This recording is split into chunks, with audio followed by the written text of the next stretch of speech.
देखिए, अब हम विश्वासी बनने के 4 भागों वाले आज़ादी के लिए कदम के दूसरे भाग पर आ गए हैं। और ये इनमें सबसे महत्वपूर्ण है, जो कि विश्वास है। परमेश्वर की ओर पहला कदम पश्चाताप था और दूसरा कदम प्रभु यीशु पर विश्वास करना है। ये छोटे शब्द पवित्र शास्त्र में बहुत ही महत्वपूर्ण है। यहाँ शब्द महत्वपूर्ण है। आप में से कितने लोग मुझ पर विश्वास करते हैं? क्या मैं देख सकता हूं? यदि आप मुझ पर विश्वास करते हैं तो अपना हाथ उठाइए। मैं आपके हाथ देख रहा हूं सिस्टर। 1 2 3, केवल आधा दर्जन। आप में से कितने लोग विश्वास करते हैं कि मैं जीवित हूं? आप देखिए, यदि आप सही दावा करेंगे तो आपको बड़ी प्रतिक्रिया मिल सकती है। लेकिन देखिए, आप सब विश्वास करते हैं कि मैं जीवित हूं। आप में से कुछ लोग मुझ पर सच में विश्वास करते हैं, लेकिन जिन्होंने हाथ उठाया कि मैं हूं या नहीं, मैं नहीं जानता वो यकीन करते हैं या नहीं, कि मैं बता नहीं सकता कि विश्वास यानी वो मुझ पर विश्वास करते हैं या नहीं। जिन लोगों ने हाथ ऊपर किए थे, यदि वे आज दोपहर को मुझे अपना सारा धन दे देंगे तो मैं इसे संभाल कर रखूंगा 5 साल के लिए और 5 साल बाद ब्याज समेत लौटा दूंगा। मैं सच कहता हूं। अब यदि आप ऐसा करेंगे तो मैं जान लूंगा कि आप मुझ पर विश्वास करते हैं। आप नहीं जान सकते कि लोग आप पर भरोसा करते हैं या नहीं, जब तक कि वो कुछ ऐसा नहीं करें जो ये दर्शाएं और वो जोखिम उठाएं कि आप उन्हें लज्जित नहीं करेंगे। आप समझ गए? किसी पर भरोसा करना उससे बिल्कुल अलग है कि वो व्यक्ति सच में है या कुछ तो है। और प्रभु यीशु में ऐसा विश्वास करना ही नए जन्म होने का दूसरा भाग है, जिसे आज हम देखने वाले हैं। तो आइए हम देखते हैं कि विश्वास क्या है।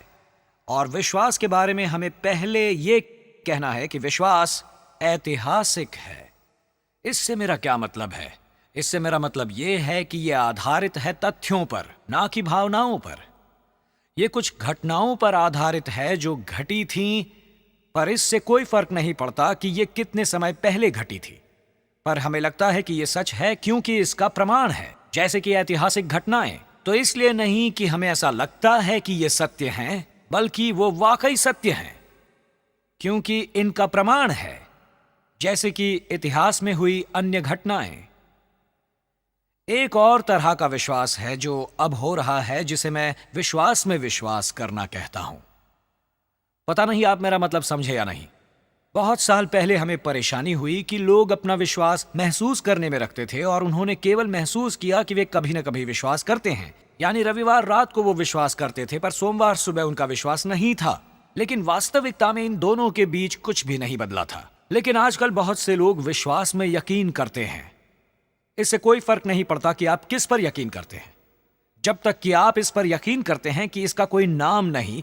इसका दावा करें, मैं यकीन करता हूं। विश्वास महसूस करना, ना कि विश्वास में। हम विश्वास करने में यकीन नहीं करते, हम वास्तविकता में यकीन करते हैं। और 3 वास्तविकताएं हैं जो हमारे विश्वास का केंद्र हैं कि यीशु मरे, उन्हें गाड़ा गया और ये कि वो जीवित हो उठे। बीच वाले को मत भूलिएगा। कुरिन्थियों 15:1-3 पौलुस कहते हैं, इसी कारण मैंने सबसे पहले तुम्हें वही बात पहुंचा दी है कि यीशु मसीह हमारे पापों के लिए मारे गए, गाड़े गए और पवित्र शास्त्र के अनुसार तीसरे दिन जीवित हो उठे। उनका गाड़े जाना उनके मरने और पुनः जीवित हो उठने जितना ही महत्वपूर्ण है। पर मैंने सुना कि कई प्रचारक क्रूस के बारे में कहते हैं और कई लोग सिर्फ कब्र के बारे में कहते हैं। मैंने मुश्किल से किसी प्रचारक को गाड़े जाने के बारे में कहते हुए सुना है। महत्वपूर्ण निष्कर्ष शामिल किए जाने के बिना कभी भी मसीही पंथ नहीं रहा।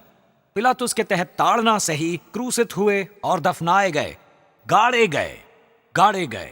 यीशु मरे हुए से जीवित नहीं हुए थे, दफनाए जाने में से जीवित हुए थे।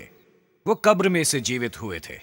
और यदि यीशु को दफनाया नहीं जाता तो हमारा विश्वास प्रभावित होता। और यदि वे जीवित ना हुए होते, जो भी लोग कहना चाहें, यदि वो जीवित ना हुए होते अपने शरीर के साथ, तो मसीही बनने के बाद हमने अपना समय गंवाया होता। ये सच्चाई है और इसका प्रमाण भी उतना ही है जितना कि इतिहास में अन्य सच्चाई। यीशु मरे, वो मारे गए, गाड़े गए और जीवित हो उठे। और लोगों को ये 3 सच्चाई जानना जरूरी है। यदि वो अपने विश्वास की नींव मजबूत बनाना चाहते हैं। कोई भी यीशु को फिर से क्रूस पर नहीं चढ़ा सकता, कोई भी उन्हें कब्र में नहीं दफना सकता, कोई भी उन्हें दोबारा जीवित नहीं कर सकता। ये सब हुआ है और ये दोबारा कभी नहीं होगा, और हमारा विश्वास इतिहास के उस भाग में है। ये पहली बात है जिसे हमें ध्यान में रखना जरूरी है। इसका मतलब है कि मसीही विश्वास साधारण नहीं, विशेष है। ये उन घटनाओं से जुड़ा है। ये ईश्वर में सामान्य विश्वास करना नहीं है। दूसरे धर्म भी विश्वास करते हैं, लेकिन यहां विश्वास है उन 3 घटनाओं में और उन घटनाओं के महत्व में। अब विश्वास के बारे में दूसरी बात यह है कि हमें लोगों को बताना जरूरी है कि विश्वास व्यक्तिगत है। शायद आप विश्वास करें कि यीशु मारे गए और गाड़े गए और फिर से जीवित हो उठे, लेकिन यीशु में विश्वास होना भी जरूरी है, और यह बहुत ही व्यक्तिगत है। ये किसी में विश्वास करना और किसी की आज्ञा मानना है। ये किसी व्यक्ति के साथ घटी किसी भी घटना पर विश्वास करना नहीं है, बल्कि ये किसी व्यक्ति पर भरोसा करने के द्वारा खुद के जीवन को जीना है। ये आपके ऐतिहासिक विश्वास से थोड़ा और आगे ले जाएगा। देखिए, शैतान का विश्वास सबसे बड़ा है। शैतान अच्छे से जानता है कि यीशु मरे, वो जानता है कि उन्हें गाड़ा गया, और वो जानता है कि वो फिर से जी उठे, लेकिन वो विश्वासी नहीं बन जाता, बल्कि वो ज्यादा से ज्यादा आपको डरा सकता है। आपको पता है बाइबल क्या कहती है? वो कहती है कि शैतान को विश्वास है कि यीशु है और वो कांपता है। वो थर थर कांपता है अपने इस विश्वास से। तो हालांकि वो कांपता है, फिर भी सच्चाई ये है कि वो विश्वासी नहीं बन जाता, क्योंकि वो उस व्यक्ति पर अपना विश्वास नहीं रखता जिसके साथ ये बातें हुई थीं। इसलिए हमें लोगों की मदद करनी चाहिए कि वो सिर्फ सुसमाचार की ऐतिहासिक सच्चाई पर विश्वास ना करें, बल्कि वो जाने कि सच में उस व्यक्तिगत संबंध को रख सकते हैं जिसके साथ वो जुड़े हैं। कोई भी धर्म ऐसा प्रस्ताव या ऐसा दावा नहीं रख सकता। मोहम्मद मरे और उनकी कब्र अभी भी भरी हुई है। बुद्ध मरे और उनकी समाधि अभी भी भरी हुई है। कन्फ्यूशियस मरे और उनकी कब्र अभी भी भरी हुई है। और यीशु मरकर जी उठे और उनकी कब्र खाली है। यही तो फर्क है। और शायद इसीलिए मैं मोहम्मद या कन्फ्यूशियस के साथ या बुद्ध के साथ अपना एक व्यक्तिगत संबंध कभी नहीं बना सकता। पर मसीही विश्वास की यह खासियत है कि मैं यीशु पर भरोसा कर सकता हूं, और जब तक हम उस व्यक्तिगत आयाम पर नहीं आ जाते, हमने असली विश्वास को नहीं छुआ। हमें ऐतिहासिक सच्चाई को जाननी जरूरी है, और तब हम कह सकते हैं कि जिस व्यक्ति के साथ ये सब हुआ था, उनके साथ आप बातचीत कर सकते हैं, संबंध रख सकते हैं और उसे अपना दोस्त मान सकते हैं। विश्वास का तीसरा आयाम है एक मौखिक आयाम।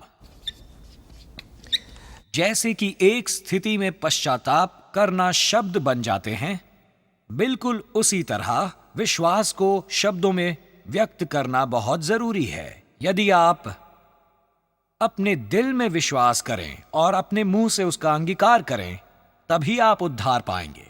तो इसे कहना विश्वास की खासियत है, इन्हें शब्दों में कहना। और किसी तरह जब आप सच में किसी चीज पर विश्वास रखते हैं, तो उसे कहने के लिए तैयार रहना है। अब 2 तरीके हैं जहां विश्वास मौखिक बन जाता है। पहला, यीशु से बात करना। जी हां, यीशु से बात करना।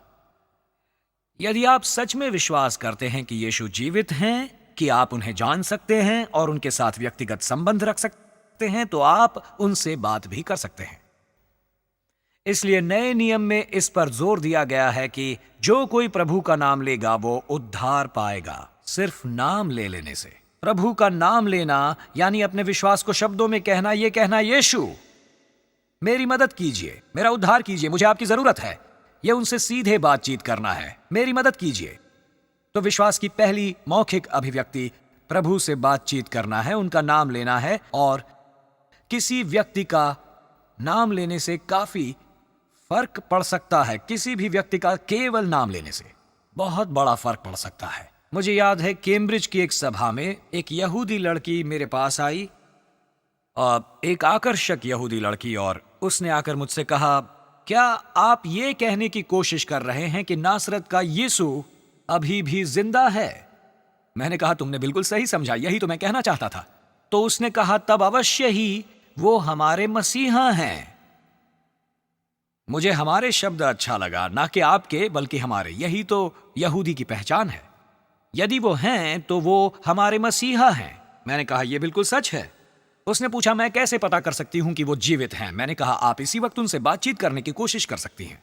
उसने बातचीत करने की कोशिश की और बातचीत भी की, और 10 मिनट के अंदर वो मुझे बाइबल सिखा रही थी। वो उसके खून में था। वो पवित्र शास्त्र को शुरू से अंत तक जानती थी। उसकी पूरी यहूदी पृष्ठभूमि ने उसे ये सारी सच्चाइयां बताई थी, सिवाय इस चाबी के जो सभी तालों को खोल देती हैं कि यीशु जीवित हैं। सिर्फ यही बात है जो यहूदी या यहूदियों को जाननी चाहिए, कि यीशु अब तक जिंदा है। तरसुस के शाऊल को दमास्कस के मार्ग पर क्या हुआ, वही चीज पूरे यहूदी देश को होगी जब वे उसे देखेंगे जिन्हें उन्होंने छेदा है।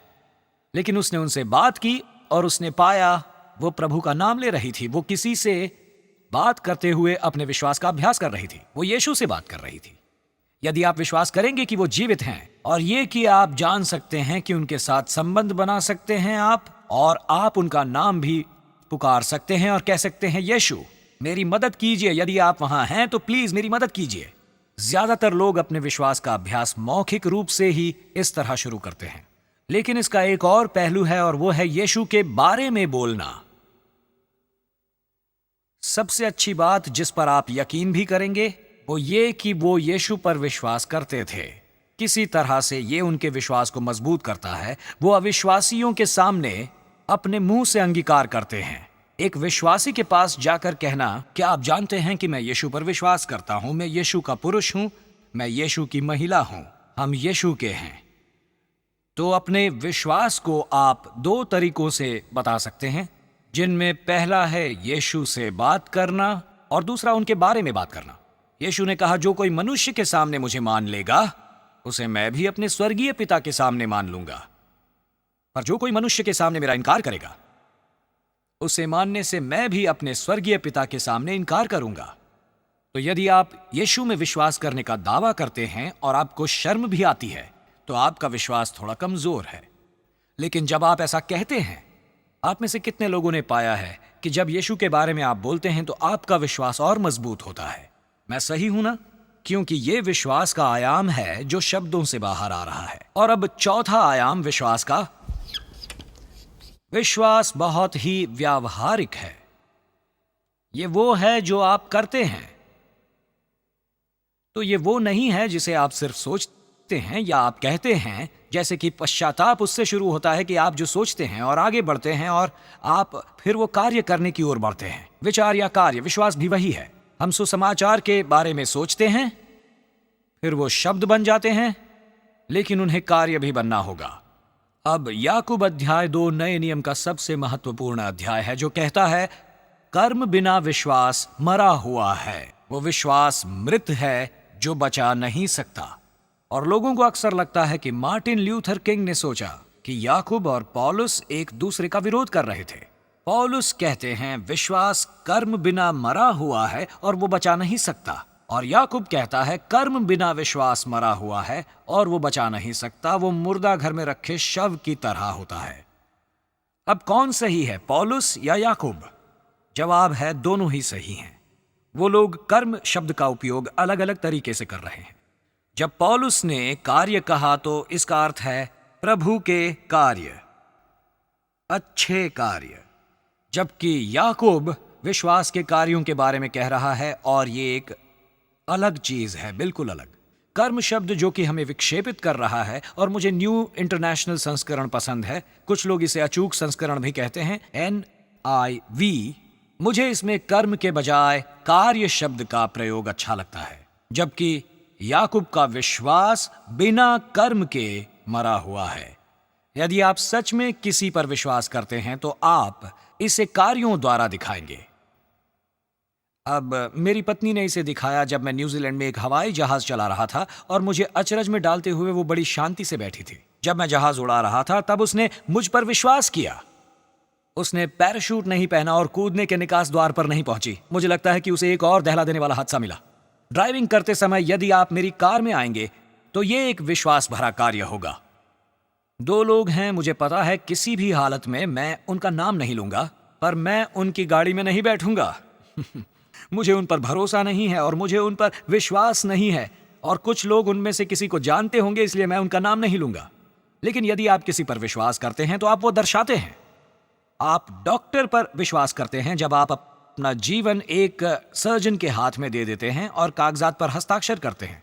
कुछ साल पहले एक मीटिंग के बीच में से मुझे बीमारी की वजह से डॉक्टर के पास ले जाया गया। उसने कहा कि मैं मध्य रात्रि को ऑपरेशन करूंगा। अगर आप मुझे नहीं जानते, मुझ पर विश्वास नहीं करते, मैं आपको एम्बुलेंस में बिठाकर कहीं और भेज दूंगा। लेकिन अगर आप विश्वास करते हैं तो मैं मध्य रात्रि को आपका ऑपरेशन करूंगा। और मैंने उन पर विश्वास किया। हालांकि मैं उनसे पहले कभी नहीं मिला था, पर मैंने कहा मैं पेपर साइन करता हूं, और मैंने उन पर विश्वास किया और मैं यहां आपके सामने हूं, यानी उन्होंने मेरा विश्वास निभाया। पर वो तब जब मैंने विश्वास किया, उन कागजात पर हस्ताक्षर करके मैंने अपना जीवन उन्हें सौंप दिया। यही तो विश्वास है, ये व्यावहारिक है। मैं पूछता हूं, क्या आप याद कर सकते हैं कि आखिरी बार आपने यीशु पर कब विश्वास किया था? अब मुझे लगता है कि यह प्रश्न अपरोक्ष है। आपने आखिरी बार यीशु पर कब विश्वास किया था? आपने पिछली बार कब जोखिम उठाया था? जब आप मुंह के बल गिर पड़ते यदि यीशु ने आपको थामा न होता। आपने आखिरी बार विश्वास में कब कार्य किया था? क्योंकि नया नियम केवल उसी विश्वास को जानता है जो कार्य में किया गया था। दुख की बात यह है कि इस देश में जीवन इतना सुरक्षित और आरामदायक है कि हमें मुश्किल से विश्वास में कार्य करने की जरूरत पड़ती है। चर्च के कुछ सदस्यों को ऐसी जरूरत ही नहीं पड़ी, और लोगों को जरूरत तब पड़ती है जब कैंसर उन पर घात करता है या जब कोई आपातकालीन स्थिति आ जाती है। लेकिन वो लोग विश्वास के बिना कार्य करने के इतने आदी हो गए हैं कि जब कोई बड़ी परेशानी आती है तो इसका सामना करने के लिए उनके पास पर्याप्त विश्वास नहीं होता। बहुत सारे लोग विश्वास से नहीं जी रहे, क्योंकि यहां हमारे पास डॉक्टर्स और डेंटिस्ट और सामान से भरी दुकानें पड़ी हुई हैं। ज्यादातर समय हमें विश्वास में जीने की जरूरत नहीं पड़ती। आपने आखिरी बार यीशु पर कब विश्वास किया था? आप कहते हैं, ओ मैंने हमेशा यीशु पर विश्वास किया है। नहीं, आपने नहीं किया। कभी कभी आप हफ्तों तक यीशु पर बिना विश्वास किए जीते हैं। या आपने हमेशा से विश्वास किया है कि आपके उद्धारकर्ता वो थे और ये कि वो प्रभु थे, लेकिन आपने आखिरी बार यीशु पर विश्वास कब किया था? किसी चीज के लिए उन पर भरोसा किया। ये व्यावहारिक विश्वास है।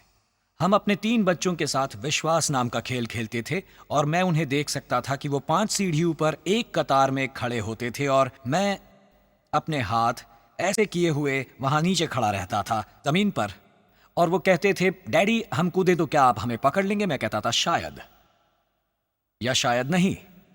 और वो वहां पर देखते हुए और कांपते हुए उम्मीद के साथ खड़े रहते थे। ये उनके वीडियो नेस्टाइजिंग जैसा था, और वो डरे हुए वहां खड़े होते और फिर कूदता था एक बंदा, मैं उसे पकड़ लेता, फिर दूसरा कूदता था। यह था विश्वास का खेल। इस तरह से हम उन्हें सिखाते थे। जब तक आप कूदते और पकड़े लिए नहीं जाते तब तक आप विश्वास नहीं करते। खैर, अब हमने वो खेल खेलना बंद कर दिया है।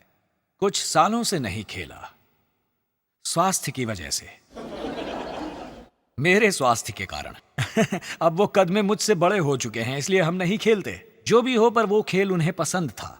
मैं आपको एक व्यक्ति की मजेदार कहानी बताना चाहूंगा जो एक कोहरेदार रात में चला जा रहा था। वो नहीं जानता था खेत के किनारे पर एक ढलाऊ चट्टान थी, और वो उस पर से गिरा और वो गहरे गड्ढे में फिसलता गया। उसके हाथ फैले रहे और उसने एक पेड़ को पकड़ लिया जो उस चट्टान पर था, और उसने दूसरे हाथ से उसे पकड़ लिया। वो सोच रहा था कि नीचे कितनी गहराई पर जमीन होगी, और वो चिल्लाया, क्या कोई है वहां? और गहरे बादल में से एक आवाज आई, हाँ मेरे बेटे, मैं हूं यहां पर। उसने कहा, क्या तुम मुझे यहां से निकाल सकते हो? जवाब आई, यदि तुम मुझ पर विश्वास करोगे तो। उसने कहा, विश्वास करने के लिए क्या करना होगा? उस पेड़ को छोड़ दो। क्या वहां कोई और भी है? यह कहानी इतना ही कहती है। विश्वास वो है जब आप जाने देते हैं। विश्वास वो है जब आप कूदते हैं, जब आप जोखिम उठाते हैं, जब आप परमेश्वर के वचन पर कार्य करना शुरू करते हैं। दुर्भाग्य से कई सुसमाचार प्रचारक कहते हैं कि परमेश्वर के वचन की सच्चाई को स्वीकारना नहीं, बल्कि वचन की सच्चाई पर कार्य करना विश्वास है। कई लोगों ने बाइबल की सच्चाई को बिना इस पर कार्य किए ही अपना लिया है, लेकिन ये वो लोग हैं जो परमेश्वर की सच्चाई पर कार्य करते हैं। और याकूब 2 हमें 2 आरंभिक उदाहरण देता है जो बताता है इसका नैतिक गुण से कोई लेना देना नहीं है, क्योंकि एक उदाहरण एक व्यभिचारिणी रहब का है और दूसरे व्यक्ति का नाम है अब्राहम।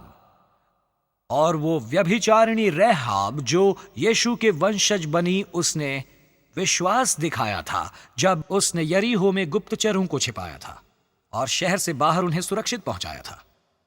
और अब्राहम ने विश्वास दिखाया था जब वो अपने बेटे को शुरू के 30 वर्ष में लेकर गया था और मोरिया पर्वत के ऊपर ले जाकर एक पिता अपने बेटे को मारकर उसे एक बलि के रूप में चढ़ाता है और अपने पूरे परिवार का भविष्य खतरे में डाल देता है। इन दोनों लोगों ने अपने पूरे भविष्य को खतरे में डालकर वचन पर विश्वास किया। इब्रानियों 11 देखते हैं, आप उस अध्याय को जानते हैं, विश्वास से शुरू होता है। वो विश्वास से विश्वास से विश्वास से। उस अध्याय में विश्वास के सभी उदाहरण हैं उनके जिन्होंने कुछ किया, चाहे वो नोहा का नाव बनाना हो, या मूसा का लोगों को लाल समुद्र के पार ले जाना, या गिदोन या बराक या समसून। इस अध्याय में विश्वास का उदाहरण मिलता है जिन्होंने कुछ किया। उन्होंने विश्वास में कार्य किया था। उन्होंने विश्वास किया था कि परमेश्वर वही चाहते हैं जो उन्होंने कहा है और उन्होंने उसी के अनुसार कार्य किया। ऐसा नहीं कि उन्होंने पुराने नियम के हर एक शब्द में विश्वास किया था, पर उन्होंने कार्य किया परमेश्वर के उन वचनों पर। और यह शायद सबसे महत्वपूर्ण बात है जिसे हमें लोगों को बताना है। विश्वास वो नहीं है कि आप वचन के साथ सहमत हैं। विश्वास ये कहना नहीं है कि आप विश्वास को मानते हैं। विश्वास तब आता है जब आप वचन पर कार्य करते हैं। चौथा तो शायद और भी विवादपूर्ण है, पर फिर भी सबसे अहम है ये, जिसे हम कहते हैं कि विश्वास सतत है। ऐसा नहीं है कि जिन्होंने विश्वास से शुरू किया उन्होंने उद्धार पाया, बल्कि जिन्होंने विश्वास में अंत किया उन्होंने उद्धार पाया। अब एक विचार है, मुझे यकीन है कि आप में से कोई आकर पूछेगा, क्या जिन्होंने एक बार उद्धार पाया वो हमेशा के लिए उद्धार नहीं पाए हैं? यही एक कथन है जिसे मैं अपनी बाइबल में पा सकता हूं, पर जो मैंने पाया वो ये है कि विश्वास निरंतर होना चाहिए। ग्रीक और इब्रानी में विश्वास शब्द और निष्ठा या विश्वास योग्यता शब्द का एक अर्थ यह है, क्या आप जानते हैं वो क्या अर्थ है? सातत्य। विश्वास करना यानी विश्वास योग्य होना है। किसी पर भरोसा करना यानी उस पर भरोसा करते रहना होता है। दूसरे शब्दों में, किसी पर विश्वास करना ही सच्चा विश्वास है। जब सब कुछ आपके विश्वास के विपरीत हो रहा हो तब भी उस पर भरोसा करना सबसे मुश्किल हालातों में। पुराने नियम में 3 व्यक्ति थे, शदक, मिशक और अबेदनेगो या कुछ ऐसा ही, और 3 लोगों को एक जलती हुई भट्टी में फेंक दिया गया था। और चुनौती यह थी, क्या तुम विश्वास करते हो परमेश्वर तुम्हें उस भट्टी में से जिंदा बचा लेंगे? और उन्होंने कहा, हमें विश्वास है, लेकिन यदि वो ना भी बचाएं तो भी हम आगे चलकर ये करेंगे। यदि ऐसा ना हो तो भी, यह अद्भुत बात है। कितना विश्वासी कथन। यदि ऐसा ना हुआ तब भी मेरा विश्वास कमजोर नहीं होगा, मैं तब भी उन पर भरोसा करूंगा। इसीलिए नए नियम में विश्वास एक सर्वनाम है। यदि आप ग्रीक नहीं जानते तो यहां एक बात है जिसे आप नहीं जान पाएंगे। ग्रीक भाषा में सर्वनाम के कुछ टेंस होते हैं और इसलिए इसे अंग्रेजी में समझाना थोड़ा सा मुश्किल काम है। और उनमें से एक काल है वर्तमान, सतत वर्तमान काल। ये अंग्रेजी में नहीं है, इसलिए इसे अंग्रेजी में अनुवाद करने के लिए आपको बने रहना जोड़ना पड़ता है। किसी चीज को करते रहने के लिए बने रहना, इस तरह सतत वर्तमान काल का प्रयोग होता है। इसीलिए मैं आपसे कहना चाहूंगा, यीशु ने कहा, मांगो तो तुम्हें दिया जाएगा, ढूंढो तो तुम पाओगे, खटखटाओ तो द्वार खोला जाएगा। वास्तव में वो कह रहे हैं, मांगते रहो और मिलेगा, ढूंढते रहो और तुम उसे पाओगे, और खटखटाते रहो कि द्वार खोला जाए। अब इससे कोई फर्क पड़ता है? बहुत बड़ा फर्क पड़ता है। कोई कहता है, मैंने पवित्र आत्मा से मांगा था, मुझे कुछ नहीं मिला। कुछ नहीं। ओ, आपने तो बस एक बार मांगा था। यीशु ने कहा है, मांगते रहो। जो लगातार उनसे मांगते रहेंगे उन्हें स्वर्गीय पिता कितना ज्यादा देंगे।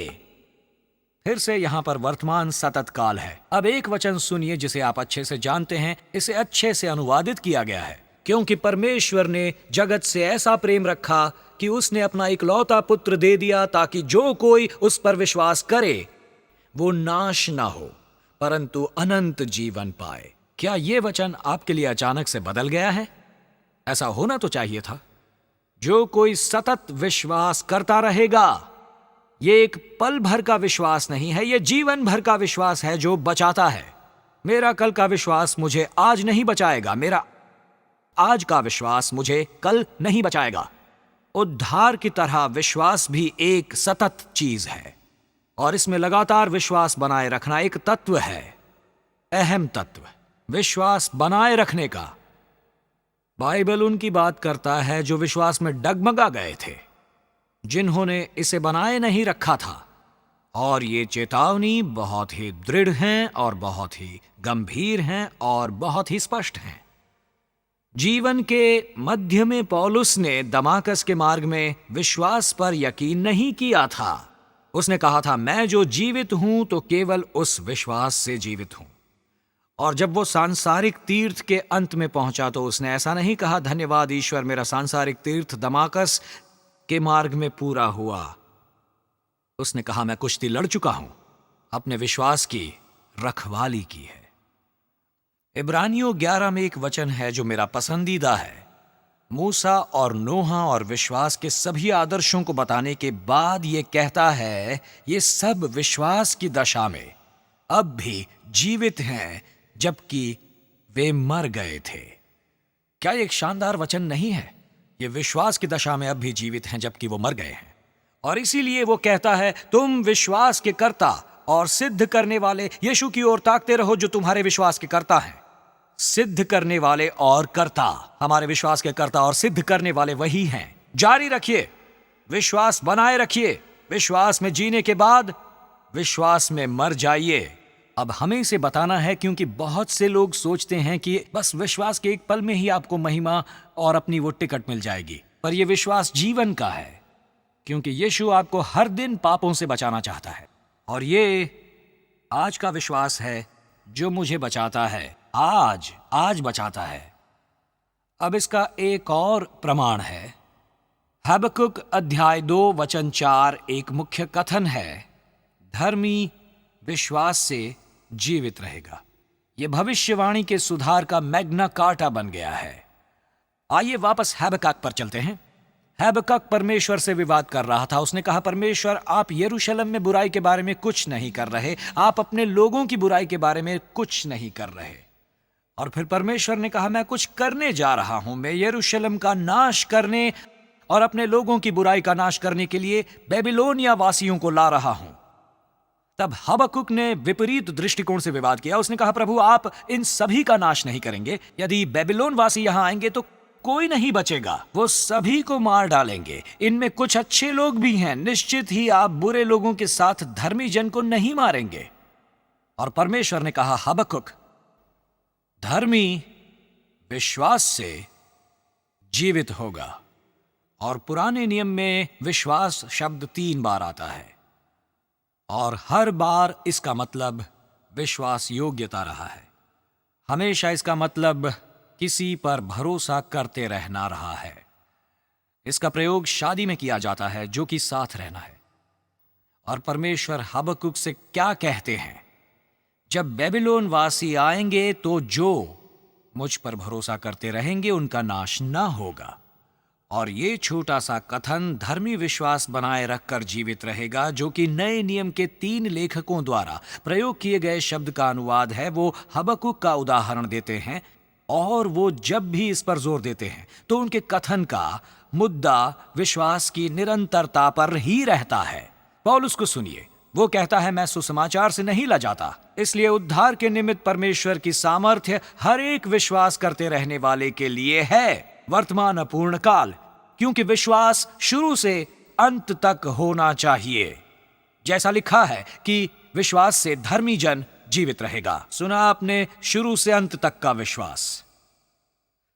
या इब्रानियों 10 लीजिए, हबक्कुक ने यहां भी कहा है और इब्रानियों 10 कहता है, पर हम उनमें से नहीं जो पीछे हट जाएं, मतलब हमारे जीवन में कि नाश हो जाएं, पर विश्वास करने वाले हैं कि प्राणों को बचाएं, प्राणों को बचाएं। जैसा लिखा है कि विश्वास से धर्मी जन जीवित रहेगा। जोर देने वाली बात यह है कि हमें लोगों को यह बताना है, यह विश्वास का कदम या विश्वास का निर्णय लेने का कदम नहीं है जो आपको बचाता है। अब आप विश्वास का जीवन शुरू कर देते हैं, और जब आप प्रभु पर भरोसा करते रहेंगे तो आप बचते रहेंगे और कभी आपका नाश नहीं होगा। यह विश्वास का जीवन है जो बचाता है। कम से कम मेरा नया नियम तो यही कहता है।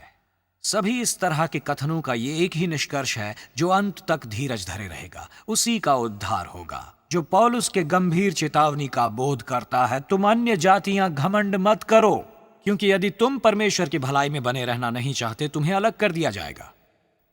ये एक भयंकर चेतावनी थी, और हर एक नया नियम हमें चेतावनी देता है कि हमें अपने विश्वास को कम नहीं करना, परमेश्वर पर अपने विश्वास को कम नहीं करना है, बल्कि उन पर विश्वास बनाए रखना है। तो विश्वास एक निरंतर बात है। अब ऐसी बात है तो हम लोगों को विश्वास करने में कैसे मदद करेंगे? खैर, हमें सच्चाई बताकर पहली बात में उनकी मदद करनी चाहिए। निश्चित ही जब तक वे नहीं जानेंगे कि तब क्या हुआ था, वो इस पर विश्वास नहीं कर पाएंगे। और यदि जरूरत पड़े तो हमें उन्हें प्रमाण देना चाहिए, क्योंकि वे चिंताजनक बनना चाहते हैं। और आपने पाया कि यदि आप असम्मति का जवाब देंगे तो वे एक और लेकर आएंगे। आप ऐसे व्यक्तियों को जानते हैं, सच में जब आप एक जवाब देते हैं तो वो असम्मत हो जाते हैं और एक और बात ले आते हैं आपके साथ विवाद करने के लिए। उनके साथ समय बर्बाद मत कीजिए, वो एक के बाद दूसरा विवाद सर्चते रहेंगे, इसलिए उनके साथ विवाद में मत उतरिए। लेकिन सच में ऐसे कई लोग हैं जो जानना चाहते हैं कि क्या वाकई ऐसा कुछ हुआ था।